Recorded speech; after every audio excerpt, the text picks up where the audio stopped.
শেষবারের মতো বোনের বাড়িতে মাসুকা বেগম, তবে জীবিত নয়, নিথর দেহে।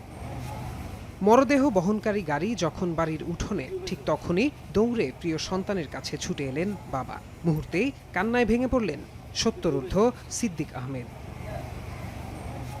সোমবার উত্তরার মাইলস্টোন স্কুলে ভয়াবহ বিমান দুর্ঘটনায় গুরুতর দগ্ধ হন প্রতিষ্ঠানটির প্রাথমিক সেকশনের ইংরেজি শিক্ষিকা মাসুকা বেগম। পরে রাত 12টায় জাতীয় বার্ন অ্যান্ড প্লাস্টিক সার্জারি ইনস্টিটিউটে নেওয়া হলে চিকিৎসাধীন অবস্থায় মৃত্যু হয় তার।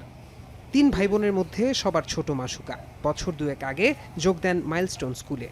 দুর্ঘটনার আগ মুহূর্তে স্কুল ছুটির পর শ্রেণীকক্ষ থেকে বের হওয়ার প্রস্তুতি নিচ্ছিলেন তিনি। বিমান বিধ্বস্তের পর দুর্ঘটনাস্থলে আগুন ছড়িয়ে পড়লে শিক্ষার্থীদের বাঁচাতে গিয়ে দগ্ধ হন নিজেও। উনি কলিগদের সাথে নাকি বলছে যে আমি ইচ্ছে করলে নিজের সেফ করে বাইরে যেতে পারতাম, কিন্তু আমার ক্লাসে প্রায় 40-45 জন ছাত্রছাত্রী ছিল, তাদেরকে ফালায় আমি বেরোতে পারি নাই। আমি যতটুকু জানি সে খুবই শান্তশিষ্ট মেয়ে ছিল, সবার সাথে খুব ভালো ব্যবহার করতো, চলাফেরা সব দিক দিয়ে ভালো ছিল।